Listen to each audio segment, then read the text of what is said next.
This is Sports Spectrum, the intersection of sports and faith, where we bring Jesus back into the conversation. Here's your host, Jason Romano. Hey everyone, welcome to the show. I am Jason, and this is Sports Spectrum. Our website, sportspectrum.com. Make sure you're checking out that place every single day for new content. And then if you have an idea for a guest or just want to provide some feedback on today's show, or maybe you have a story that we should be telling at Sports Spectrum, you can email me directly, jason@sportspectrum.com. That's my email, jason@sportspectrum.com. And we have one terrific show for you today with Mike McCartney, an NFL player agent. He's the director of football operations for Priority Sports in Chicago. Mike's been involved in college and the NFL as a coach, scout, and personnel executive for more than 25 years.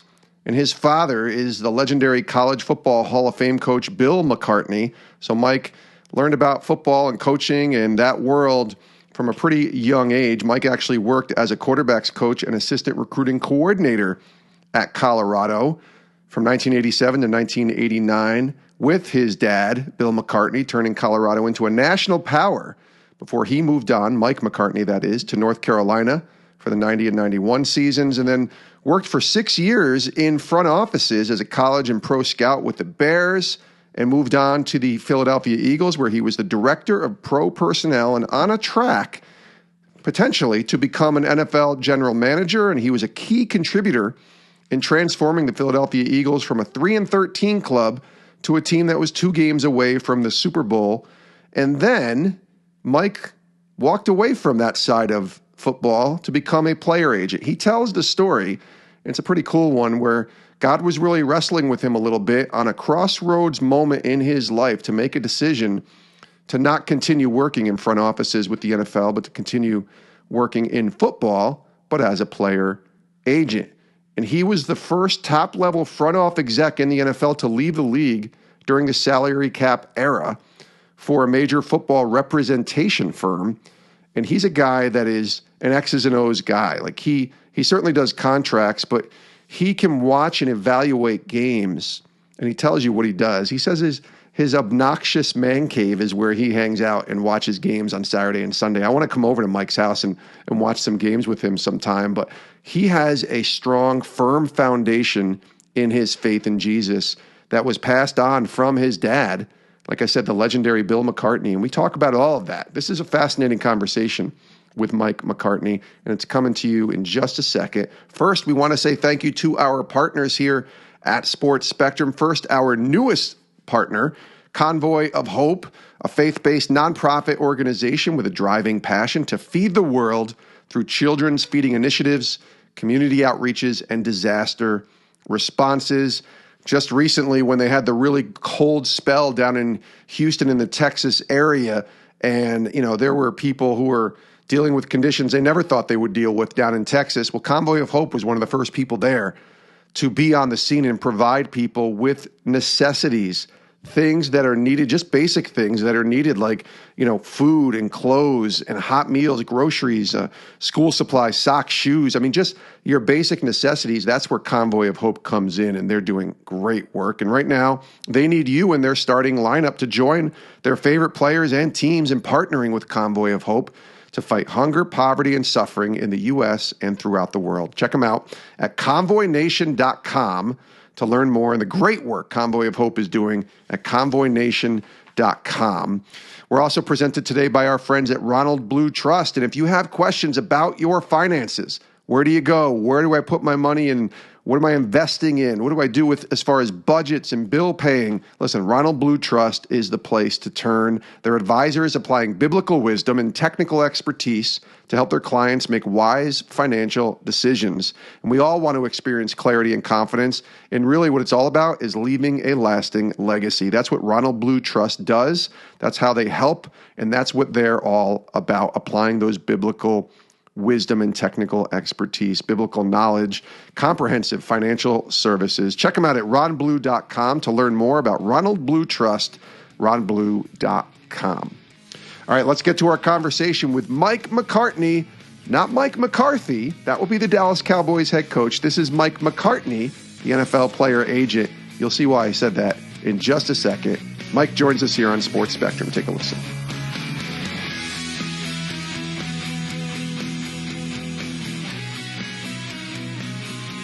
Michael McCartney, welcome to Sports Spectrum, sir. How are you?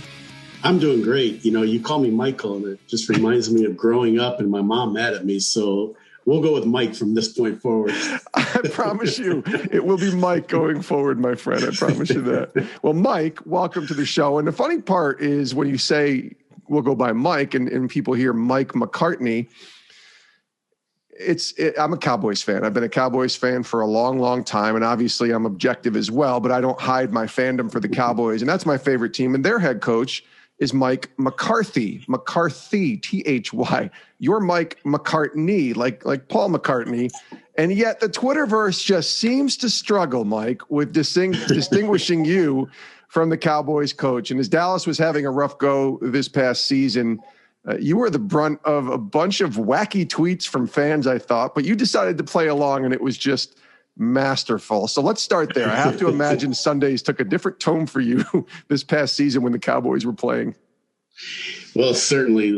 There's certain Sundays where I just get beat up on Twitter with Cowboys fans thinking I'm the head coach. And it honestly started when Mike was in Green Bay. And I can remember getting a tweet sent to me 5-6 years ago, and the guy's ripping me. And I'm like, I didn't put 2 and 2 together at the time. And then it dawned on me, and I was like, okay, this guy's kind of clueless. Let me just have fun with it.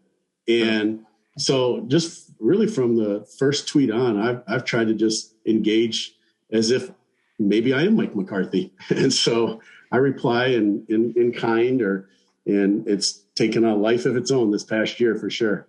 Does Mike know? I mean, I'm sure you've met him in your journey and crossing paths with the role that you have in the NFL as a player agent, director of football operations for Priority Sports. Does he know about this? Have you made him aware, or somebody else made him aware? Yeah, I certainly have crossed paths with Mike. We were at the same hotel once at the Senior Bowl. I got some of his mail. He got some of my phone calls. When he was an assistant coach, we used to laugh about it. He didn't laugh about it quite as much when he became a head coach, but yeah. I ran into him. AJ Hawk's wife had thrown him a surprise retirement party in Columbus, Ohio, and Mike was there. I was there, so I was chatting with him and said, "Hey, do you know anything about Twitter and how people get us confused?" And he kind of gave me a look like he had no idea, so I just left it alone. So I do have a picture of the two of us from that night. And I have thought about making it my profile pic on Twitter, but I guess I'm just waiting for the right time to do that. Oh, I'm sure once the draft comes and somebody's taken that Cowboy fans aren't happy with, or the Dak Prescott negotiation, or anything else happens, I'm sure your Twitter feed will be ready to go. Yeah, the Dak right now has got Cowboy fans every now and then. What happens is, even if I put out a tweet about the NFL or football in general, and I'm not even thinking about the Cowboys. Like I often have to think about, okay, I have players on these teams. I have, players' parents, I got recruiting. I have a few things going through my mind when I put out a tweet, and then I'll get a response from a Cowboys fan, and I'm like, oh boy, here we go. Well, I thought they were great. I'm encouraging you to keep having fun with them. I think it's hilarious, and it certainly makes Mike McCartney 7 a good follow on Twitter for sure. I mean, you're a good follow anyways, but just the humor of Cowboy fans just not getting it is a lot of fun to watch, Mike McCartney. Let me ask you specifically about your role currently, because right now, as we record this, we're preparing for NFL draft, free agency, the off season, which I laugh at that word because it's not an off season. It's just there's no games, but it's always something going on in the NFL, and your role with Priority Sports. Can you kind of share what that is and what this is going to be like for you these next coming months? Yeah, it's going to be a busy few months. So I obviously, as an agent, I represent players in the National Football League, and that encompasses really everything about the business of their career. I negotiate contracts. I communicate with teams. I deal with injury issues. Every day is a different day when you're an agent. And so right now, not only are we preparing for the NFL draft, which means we're getting our draft eligible players ready for pro days, but we're also preparing for NFL free agency. And the problem we all have, whether you're an agent or you're on the team, is no one knows what the salary cap is going to be for the NFL. And that's going to have a big impact, whether the number is 180 million, 185 million, 188. Every million more than a team is budgeting for helps, and it might save a veteran from being released. So not only do we have to prepare for the guys whose contracts have expired, but there are guys who are under contract who are vulnerable to getting released. So there's a lot of conversations with teams right now about what is the cap going to be, what are the ramifications, and just a lot of unknown. I think we'll get an answer in early to mid-March, and then free agency starts March 15th. So we need to have that before free agency starts. Then what does it look like for you once you get past June, where it kind of the teams settle in, to, their rosters with mini camps? I'm guessing we're going to have mini camps and OTAs this year. We didn't have those last year. They were all virtual. But then you get into the summer and then preseason, assuming preseason, again, will be back like it was a couple years ago. And then the season starts. So kind of walk us through the differences in the different seasons for you of a 1 year perspective. Like you just described the beginning of the off season, but then once it hits June, July, then once it hits preseason, and then once the season's going on, kind of your role. Yeah. So it's really after the draft, which this year ends May 1st. We get to take a deep breath, but then we have to get into recruiting, and we have to start, developing relationships, figuring out who we want to recruit for the next year's draft. And so May and June and July there's a lot of recruiting going on. Once we get into training camp, honestly, the quietest couple weeks of my year are the first couple weeks of training camp, because players are too tired to talk to their agent. Recruits are in their training camp, and those are kind of glorious couple weeks that we have as agents where we can really take a deep breath. And, I've snuck away on a vacation a couple of times during the beginning of training camp, and those are enjoyable. When the games start, it's, then it's on. I watch every player of mine, every game. I have what I'll term as a great man cave. If you ask my wife, she would call it an obnoxious man cave. It's you need to send us pictures now, Mike. You need to send us pictures. And I have posted them online before, but I've got a 70-inch TV with two 55-inch TVs side by side, all in stunning 4K, of course. And I literally, during the fall, I sit in my basement all day Saturday and all day Sunday studying football. My background, I was a former NFL scouting director, so I know how to evaluate talent. And I on Saturdays, of course, I'm watching the college games and the players we're recruiting. We're thinking about recruiting. And then on Sunday, I'm watching my players so that I know their game in case if a team ever says anything to me about a player, I want to be educated. I want to have a strong opinion. And, when I watch them for 16 weeks, I'm going to know their game. I'm going to understand their strengths and their weaknesses, how they fit with their team, all those kind of things. And so it just helps my conversations with general managers and scouting directors and cap guys. Yeah. Is that unique? That's the whole fall. Yeah. I was going to say, that's a lot too, but is that unique, you think, in the business? I've talked to a lot of different player agents, male and female, and I'm not singling out anybody specific. Obviously it's different levels and different knowledge, but it's important, I would think, that to have a knowledge of the game and to be able to help you in recruiting, being able to almost evaluate talent, even though you're not looking to put together a team per se on the field, but you're still looking to get guys who you think are going to have opportunity to make a team, right? So I have to imagine the evaluation side really does help. Yeah, I definitely believe it does. And I do think it's unique. I think a lot of agents like to go to games and spend time with their players. I don't really do that. It's rare that I go to a game because I just believe if I'm going to watch one game, I'm going to miss a whole lot of others. So I really do want to stay on top of how my guys are playing. And yeah, I think you got to play to your strengths, as an agent and whatever you do in life. But as an agent, my strengths are I know how to evaluate. I know talent, and I think it gives me credibility when I'm talking to teams. I've been very careful. This is my 20th year as an agent. I've been very careful to never oversell a player.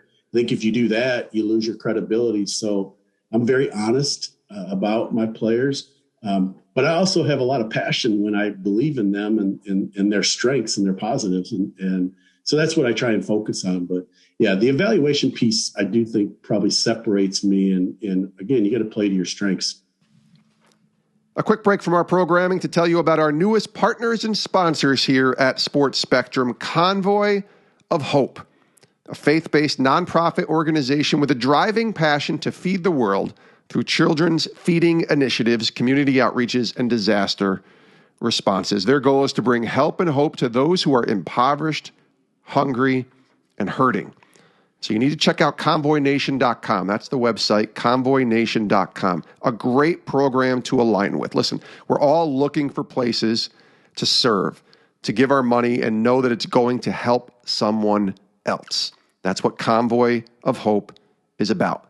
Convoynation.com, again, is the website fighting hunger, poverty, and suffering in the United States and throughout the world. And right now, you can join Convoy of Hope and be a part of their starting lineup. See, they're partnering with our favorite players and teams and with Convoy of Hope to fight that hunger and poverty and suffering that nobody should have to go through here in the United States, but even throughout the world. And in doing so, listen to this. You can advocate, give, network, and volunteer to help ensure that those in need receive hot meals, groceries, haircuts, health and dental screenings, family portraits, socks, shoes, clothing, school supplies, hygiene kits, and much more. Basic essentials that so many of us take for granted. That's what Convoy of Hope is doing, and that's why their work is so important. So join them. You can learn more right now at convoynation.com and donate and be a part of the great work they're doing. Convoy of Hope, convoynation.com. We're also thankful to our partners and sponsors today, Ronald Blue Trust. They've been with us now for a while. And listen, we all have questions about our finances. I mean, every time I talk to someone, it usually involves a conversation about the future and savings and giving, charitable giving, trust and estate settlement services, those type of conversations that we have in terms of what we're going to leave as far as a legacy. Well, that's where Ronald Blue Trust comes in. They're advisors applying biblical wisdom, technical expertise to help their clients make those wise financial decisions and experience clarity and experience confidence. And like I said, leave a lasting legacy. They provide comprehensive financial services and objective advice to over 9,500 clients across the wealth spectrum in all 50 states. You can go to ronblue.com. That's the website, ronblue.com. They build strong relationships with their clients, all based on trust. They speak into their financial lives and walk with them to help them realize their financial and life goals. Check out Ronald Blue Trust right now at ronblue.com to learn more. ronblue.com. Mike McCartney is joining us here on Sports Spectrum, the Director of Football Operations for Priority Sports. If you follow the Twitter handle, as we mentioned earlier, Mike McCartney 7, the very first thing that it mentions on that Twitter handle is that you are a Christ follower. So I'd love to dive into that side of your journey a little bit, kind of share maybe a little bit of your walk with the Lord, how it took shape for you. I have to imagine it was part of growing up as well, just knowing your family dynamic. But can you kind of share a little bit about your journey with the Lord? Yeah, sure. So, I grew up in a home that where my dad, who was a college, or at the time when I was young, a high school football coach, he then became a college football coach at Michigan. My dad is a passionate, all or nothing kind of guy. And he was the kind of guy who went to mass every day for 10 years. And yet he would tell you that he really didn't know the Lord. It was more about duty. And, that's how he grew up. He was supposed to go to mass. And so in 1973, he was at the Orange Bowl. Michigan was playing Oklahoma. And the Oklahoma quarterback at an FCA breakfast was speaking and said something to the effect, when are you going to take this seriously? And he pointed at my dad. And my dad was like, it hit him. It struck him. And then one of the Michigan players, a few weeks later, Chuck Heater, invited him to FCA gathering on a Sunday morning. And that's when he asked Jesus Christ to live in his heart. And you talk about a dramatic change at home. You know, my dad just had a tremendous hunger for reading the Bible with the family. Back then, we didn't have recordings, TiVo, whatever you want to call it. So we could be watching a show. It's 8:53. The climactic scene is coming up, and my dad's tired, and he'll say, "Turn the TV off. We're reading the Bible." Oh. And we're all like, "Dad," and we didn't win those debates, but I'm guessing you didn't. But yeah, I grew up in a Christian home. I grew up with a dad who was on fire for the Lord. He had a real heart for sharing the gospel messages. The message. I went to a lot of father-son breakfasts with him. We went to FCA camps, and so when I was 12 years old at an FCA camp, I asked Christ to live in my heart. And so, yeah, that's, I often tell people this, though. I really kind of grew up with three different dads.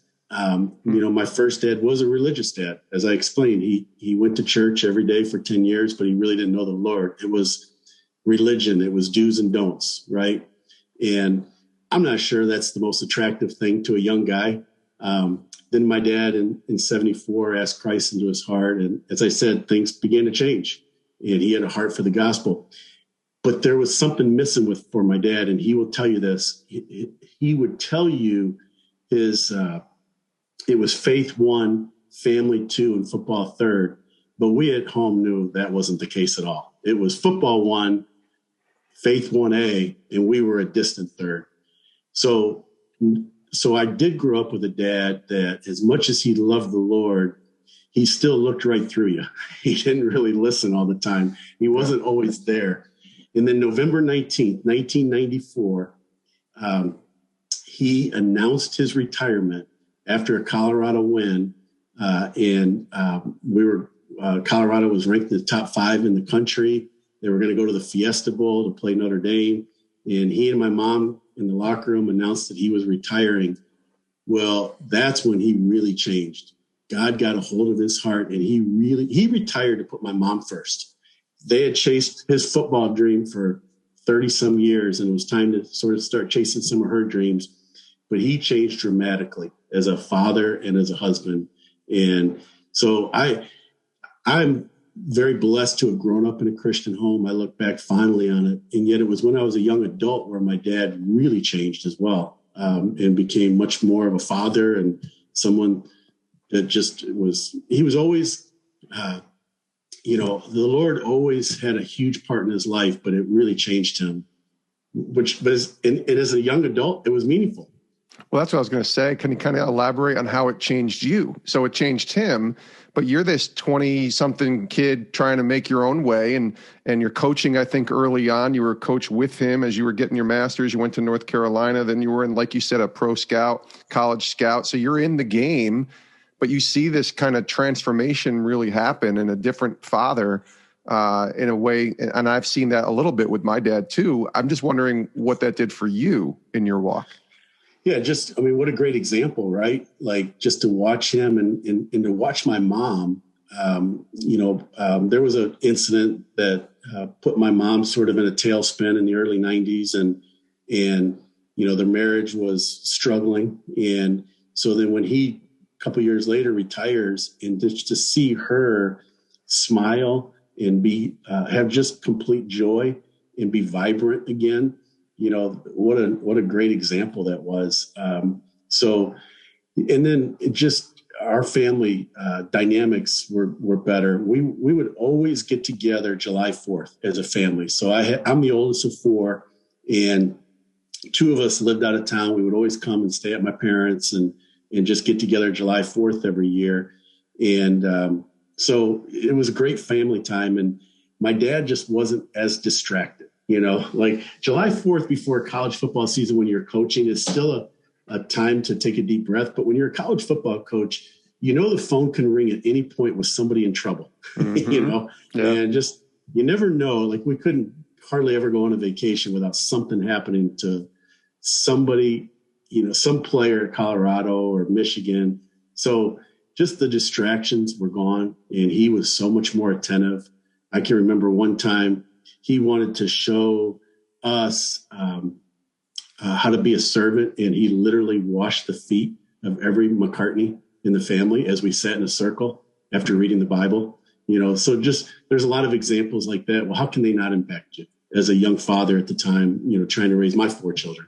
Absolutely. I'm wondering, and thank you for sharing that. I'm wondering, navigating the space, especially maybe even early on, and kind of how it's evolved, that tension that lives between pursuing a dream and pursuing something that you have a passion for, but also kind of following God's call on your life and being a Christian in a secular workplace, all of those kind of spaces that a lot of us have to live in, that I've had to live in for many years. Just wondering how you navigate that space, as even maybe up to now, where you're an NFL agent and you got players and you work with people certainly that may believe differently or, whatever, come from different backgrounds, but you have to stay kind of strong and firm in your faith as well.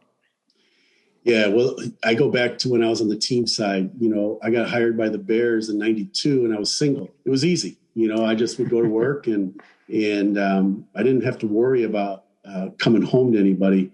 And I met my wife and we got married in '94, and now it's different. And then we start having children, and I can remember I'm at the Philadelphia Eagles my last year. It was a 2000 season. Yeah. And I have 3 boys at the time, 4, 2, and 1. And I left for training camp, which was about an hour and 15 minutes away. And I drove away from the house, and I wept for an hour and 15-minute drive, because I knew I was leaving my kids for 6 weeks. Mm-hmm. Back then, training camp was a little longer. And I remember praying about that and just saying, Lord, I don't want this anymore. I love being in the NFL. I'm on track to maybe be a GM someday, but I don't want to lose my family. I don't want to lose this time. And so we end up having a pretty good year in Philly, and we go to the playoffs and we play the Giants in the playoffs. We get beat round 2, and I'm driving home and I start taking inventory with my life.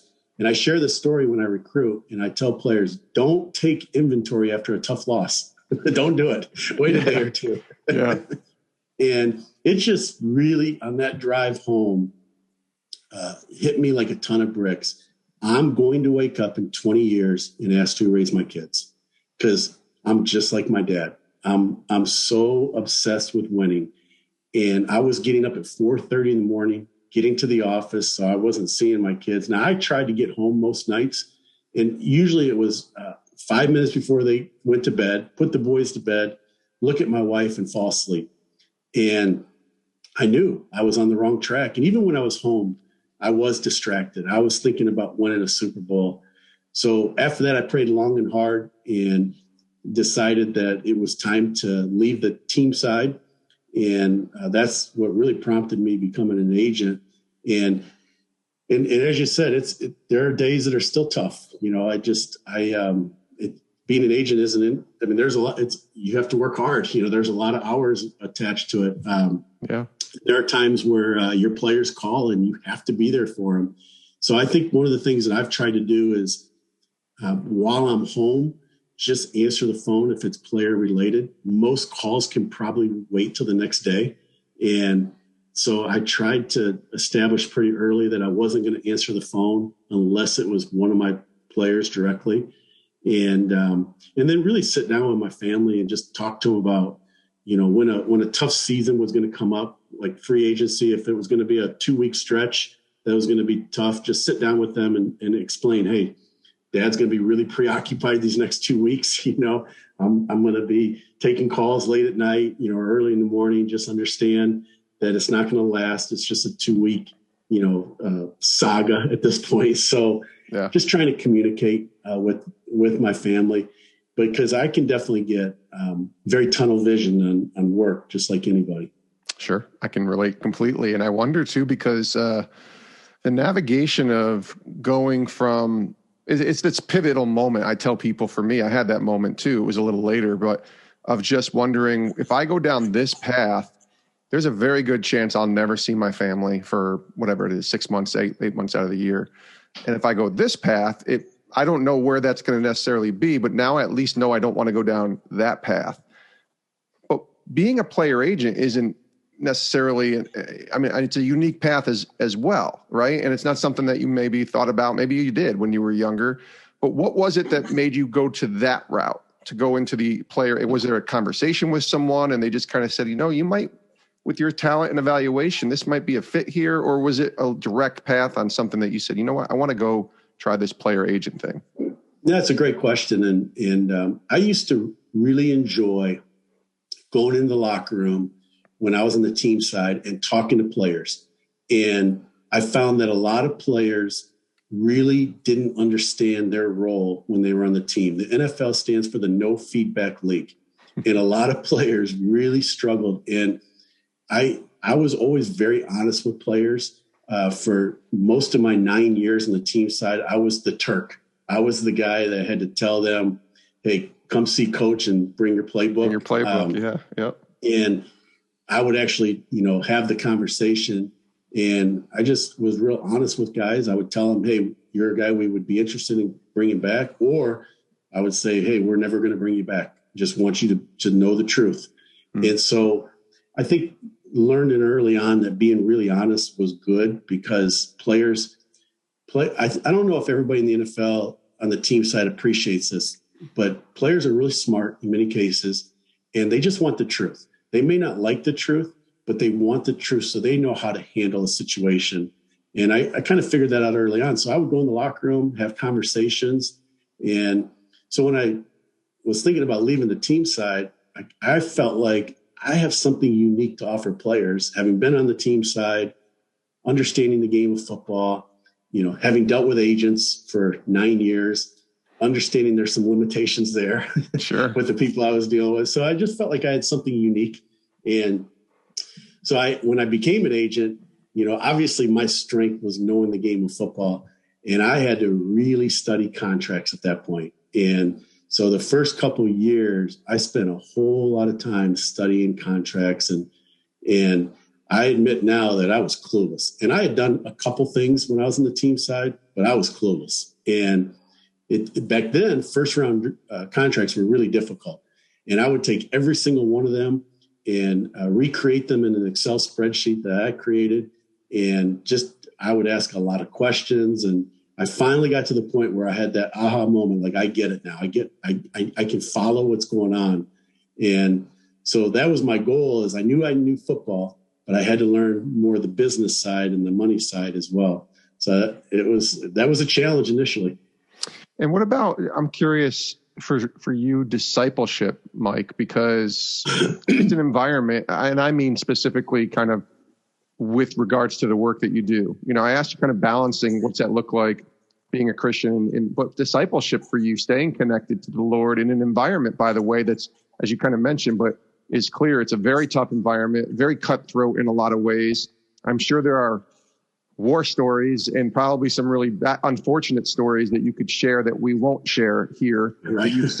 of the tough side and the bad side of being in this business. But walk me through what discipleship looks like for you, especially in this kind of world of NFL and staying connected to God. It's interesting. I remember having this conversation with my dad several years ago. And I said, Dad, anytime I bring up my faith, I feel like in recruiting in particular, it doesn't help me. It hurts me. And it's almost as if players initially, when I was an agent, were worried that I was going to be tough enough at the negotiation table, and that I was going to try and be their accountability partner. And so I had to learn how to allow people to know who I am, because I'm not going to hide, that I'm a believer in Christ. I don't want to change my language. I tell my story and I make it really clear in the first couple minutes that I'm a believer, and that's the most important thing in my life. So yeah. I've had to learn, through the years how to navigate through that. So recruiting is one part of it. And then, the actual representation is another part. And, every guy's different. Some guys have a spiritual background. Many don't. Again, I don't hide my language. I don't change how I speak. I often will say to a player, especially if we're in a conflict with a team or we're going to go through a tough conversation, hey, let's pray. let me pray for you real quick. Some guys jump on that, other guys don't. But I just feel like I want every guy to know who I am, where I stand, and I'm here if they need me. So certain relationships are great. Josh McCown, first guy I ever signed. I love Josh. Played at Sam Houston State. Everybody loves Josh. Yep. We've prayed a lot. I can imagine. We'll actually, Josh is in a very fond way, probably my most high maintenance client in the context, like we're going to talk it through ad nauseum, right? And whatever the situation, the negotiation, the whatever we're talking about, we're going to cross every T and dot every I. And there are times where it can get a little, not heated, but maybe animated. Sure. And both of us at times will just say, all right, let's take a deep breath. Let's pray about this, right? Kirk Cousins, another guy I represent, there have been times where, for sure we've prayed about situations. So those are great, to be able to build the relationship where you can get to that point. Not every guy's there, but I don't want to hide or change, who I am, and I want them to know. So, but it's a tough business, and to be a believer in, just because there's so much that goes on behind the scenes, and if you want to represent, players that do well, there's just a lot going on. So it reminds me of Romans 12 too. I don't know if you know that verse, but it's do not conform to the patterns of this world, be transformed by renewing your mind. And I think about, Paul saying those words, and yet every single day, that's the battle in some ways, right? Because the world is where we both live in. The world is what's coming at us. The world is whatever your definition of the world might be. It just might be a television show or a newscast, but it might be the work that you do and the world that you live in. That's the hard part of all this, isn't it? It really is. And I think of another verse, you can gain the whole world, but lose your soul. Yeah. Right. And I've shared that at times with players, and look, I'm called to negotiate the best contract to get the most money I can get for them. That's right. And there's such a balance there too, so yeah, it's a daily struggle in this business, right? In any business, but the NFL business is out front. It's, everybody's reading about it every day. And as you said earlier, there's no off season. So we're reading about the NFL every single day. Yeah, it's so true. And we're going to continue to read about the NFL and what can we do in the NFL. A lot of the great things that we do with Sports Spectrum is try to highlight guys like Kirk and Josh, who we've had on this show many times. In fact, Josh was the one who conceived the idea for our Football Sunday project a few years back. And now on Sundays, on Super Bowl Sunday in churches around the country, we're telling the stories of Jesus and faith and football because of an idea that was conceived by Josh McCown. So it's pretty cool how this whole world works, right? And how there's great connection there with guys like that. What was it like with the connection for you in 2020? Which was, even it continues now as we are in 2021. There's a little bit more in-person communication, but what was 2020 like? Did it affect you? Just thinking about what your role, you said on Sundays and Saturdays, you were in the man cave doing scouting. So maybe it didn't change as much for you, but what was 2020 like kind of navigating through that year with the pandemic and the role that you were in? Yeah. So I live in a Chicago suburb, about 24 miles from the office downtown for Priority Sports. And that commute is anywhere from 50 minutes to an hour and a half each way. And the last time I went to the office was March 13th. And I will admit to you, it's been glorious. I love my commute down the steps. Yes. So I have not struggled at all with working from home. I've really enjoyed it. Certainly, there's been because of Zoom and we can still have face-to-face meetings and all that. I also have a young partner at Priority Sports, Jamie Moten. He's 27. He's got great energy, has never had a bad day. And we're sort of partnering in recruiting players. He's more the relationship guy, and I'm more of the business guy, but I want to sort of groom and teach Jamie how to be an agent. And we often talk about this and we share it with players like, Jamie, I want you to be the preeminent Black agent in our industry when I step away. Yeah. And so that's been fun to work with Jamie and and try and help him. And he's, it's just fun because he's got a great attitude every day. He just has so much fun. So honestly, when I think of 2020, I think of working from home, and I think of Jamie and us working together, and we signed 7 players together, and we're real excited about all 7 as people, as football players. And then I think about, how did the NFL do this? They got every single game played. Unbelievable, amazing. Right? Unbelievable. 269 games played. And, and so it's now we're going to pay a little bit of a price, because the salary cap's going to go down. And as one player said to me, he said, every Sunday when I walked into an empty stadium, I was thinking there's going to be a price for this eventually. So, whereas the NFL did a tremendous job of playing every game, there was a lot of lost revenue, and we're going to pay for it now coming into free agency in particular. This is not going to be a fun March for NFL players for most. So but that's what I think about for 2020. What about the lesson that the Lord showed you? This will be my final question. Basically, God teaches us something new every day, but I specifically think about the last 12 months or so, 12, 13 months since the world was rocked by COVID and the pandemic. And there were so much other things that happened with 2020 to compound all of that, with the racial unrest, with the political divide, so many things happening. Everybody's home. Nobody wants to wear a mask. Everybody's got to wear a mask. There was just a lot going on. What did God show you? What did he teach you during all that? Yeah, I guess something that I've always believed in, but just maybe, a strong reminder, it's about people, right? And people are hurting. And even though I've enjoyed working from home, not everybody's like that. There are a lot of people at my firm. There are other, people on teams that I know that I have a lot of great relationships with people on the team side and who know where I stand. And so people are hurting and just trying to be attentive. I attend a men's Bible study on Tuesday mornings, and our Bible study leader, Jim Johannick, is awesome, football coach, but he's great. And we're studying Nehemiah right now. And just, it's about people, it's not about every win. It's not about every dollar you can negotiate in a contract, fully guaranteed. Well, none of that matters at the end of the day. It's about people. So 2020 certainly reminded you of that, right? Yeah, it reminded me of that for sure. And you almost had to be more intentional to stay connected to people, because it's easy to drift, especially when you're told to quarantine and stay in your house. It's easy to drift. And if you don't get on that phone or get on your text message or even on a Zoom like we're doing right now, you will lose that. And people will, I think, isolate, even self-isolate in ways that they don't mean to, but they kind of drift into that world. So, man, it is about people.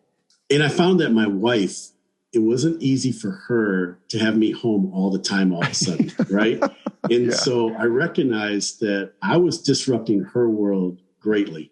And so I decided pretty early on, I could see that. I said, okay, I'm just going to stay in my office, and reach out to people, right? And trying my best to stay connected and ask them questions.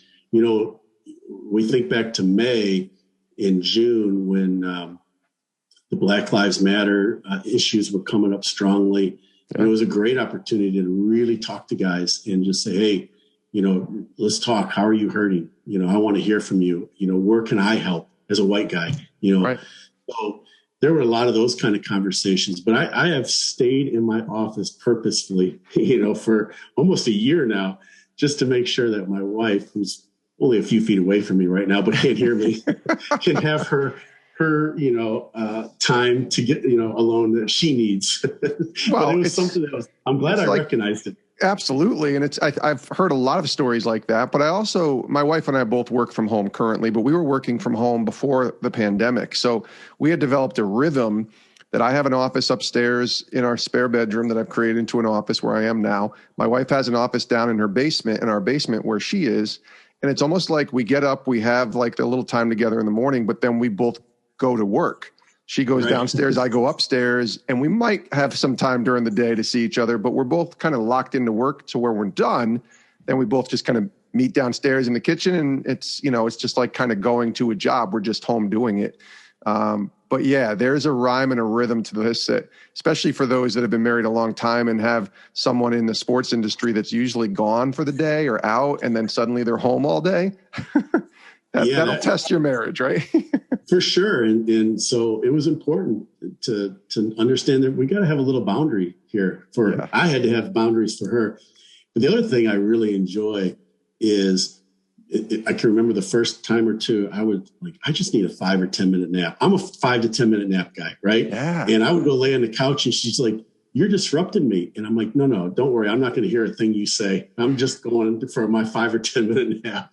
Yes. So now it doesn't even bother her, but she'll see me like sit on the couch and all of a sudden my head goes down. 10 minutes later, I pop up and I'm good to go. I can't do that in the office. I know. No, if you do that in the office, in fact, I have a funny story. When I worked at ESPN, we would walk by some of the offices sometimes, and Mike Golick, I don't know if you know Golick at all. I'm sure maybe you do, that we would walk by the offices and Golick would be on the floor sleeping with his head on a trash can just to get a 15-minute power nap. And Nobody said anything. But then I remember walking by that and thinking, man, that must be nice because I can't do that right now. I have too much work to do. I can't fall asleep on my cubicle. But man, there is something powerful about the 15-minute power nap. Well, two things. I was a graduate assistant football coach at North Carolina in 1990. And the GAs were all in an office that was kind of split in half. So I would walk around the back. And I found that if I laid under my desk with a little pillow, nobody would ever see me. So I got my power naps in back then. And then when I got to the Chicago Bears in 1992, I can remember I had to talk to Coach Ditka once, and I was going to his office, and his secretary said, "Nope, he's taking a nap." I'm like, this is awesome. But I never found that time to take a nap when I was on the team side. I never found that time to take a nap when I was an agent going to the office. So 2020 has been really good to me. Absolutely. Well, hopefully you can get a few more naps in 2021, Mike McCartney, and a couple of tweets back to some Cowboys fans as well. But this has been great. Thanks for coming on the show. Great to connect here on Sports Spectrum, and all the best to you for a great 2021 and going forward. Thanks for joining us. Yeah, thank you, Jason. This was fun. Many thanks to Mike McCartney for joining us today on the show. Give him a follow on Twitter at Mike McCartney7. The number 7 is his Twitter handle. And make sure you tell him that you heard his story, not somebody else's, not Mike McCarthy. No, you heard Mike McCartney's story and his journey here on Sports Spectrum. I thought it was a fantastic conversation and a really cool connection for me to be able to meet someone and connect with someone like Mike McCartney. And hopefully we'll have him back on the show someday. And we wish him nothing but the best and appreciate him for joining us here on the show today. And it's a crazy time, right? The NFL draft is right around the corner. It's NFL off-season time. It's mini camps and OTAs once the draft's over, and then the season will be here before we know it. And it's just a crazy time, but it's also a really cool time for us at Sports Spectrum as we press into the football world, even the draft, and think about how can we leverage the NFL draft for Jesus? How can we tell people about Jesus by leveraging football with faith? And that's what we continue to do here at Sports Spectrum on all of our different platforms. So make sure you're checking us out here, especially draft week, when we're going to be doing a lot of unique and special pieces of content and interviews, all centered around NFL and the NFL draft. And make sure you stay tuned. Make sure you go to sportspectrum.com to learn more about that and to stay in touch, and then subscribe and rate and review this podcast as well. It means a lot when you do, so we really appreciate that. We also appreciate our sponsors. Make sure you check out convoynation.com for Convoy of Hope, doing great work as they are fighting hunger and poverty and suffering in the U.S. and throughout the world.